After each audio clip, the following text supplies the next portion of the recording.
प्यारे बच्चों, 9वीं की हिंदी कक्षा में आप सभी का स्वागत है। अपन पढ़ रहे थे दो बैलों की कथा, ठीक है। तो मैं आगे का गद्यांश पढ़ा रही हूँ। झूरी काछी के दोनों बैलों के नाम थे हीरा और मोती। झूरी काछी के दोनों बैलों का नाम क्या था? हीरा और मोती।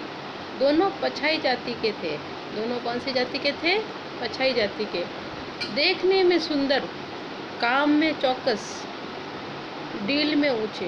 देखने में सुंदर थे और काम में चौकस यानी बहुत काम करते थे, और डील में ऊंचे यानी उनका जो शरीर था वो गठीला था और ऊंचे यानी बलवान थे।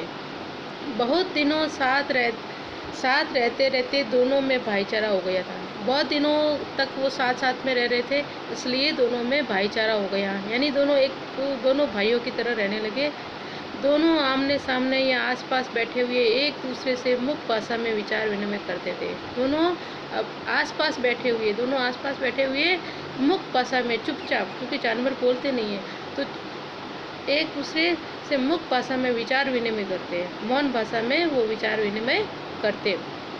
एक दूसरे के मन की बात कैसे समझ जाता था हम नहीं कह सकते, यानी पशु भी एक दूसरे की बात मौन भाषा में समझते हैं।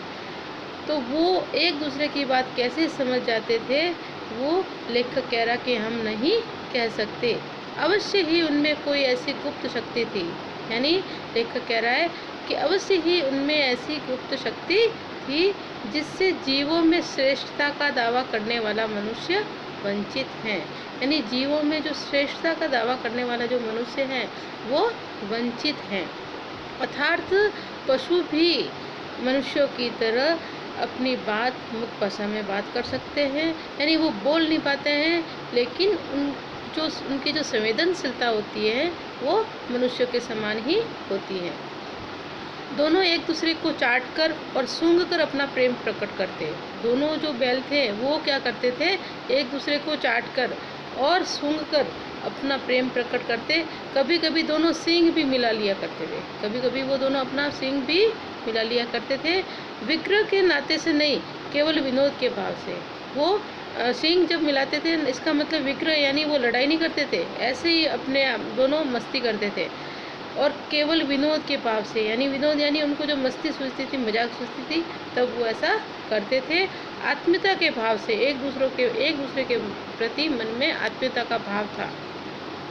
जैसे दोनों में घनिष्ठता होते ही घोल गप्पा होने लगता है। दोनों में घनिष्ठता होते ही घोल गप्पा यानी दोनों बहुत ही ज़्यादा घनिष्ठ हो गए थे। इसके बिना दोस्ती कुछ फुसफुसी, कुछ हल्की सी रहती है। अगर वो ऐसा नहीं करते तो उनको लगता है कि इसके बिना ये दोस्ती है वो फुसफुसी और हल्की सी, यानी उसमें मज़ा नहीं आता है, जिस पर ज़्यादा विश्वास नहीं किया जाता है। यानी जब कोई भी दोस्त होते हैं वो एक दूसरे के साथ में हंसी मजाक और कुछ भी मस्ती कर लेते हैं, तो पशुओं में भी ऐसा होता है। जैसे तुम बच्चे लोग करते हो ना, वैसे पशु भी करते हैं। जिस वक्त ये दोनों बैल हल या गाड़ी में जोत दिए जाते और गर्दन हिला हिला कर चलते, उस वक्त हर एक की यही चेष्टा होती थी। जिस वक्त दोनों बैल या यानी जब उनको गाड़ी में जोत दिया जाता है या हल में जोत दिया जाता, तो गर्दन हिला हिला कर चलते, यानी दोनों गर्दन हिला हिला कर, यानी पूरे जोश के साथ में वो काम करते।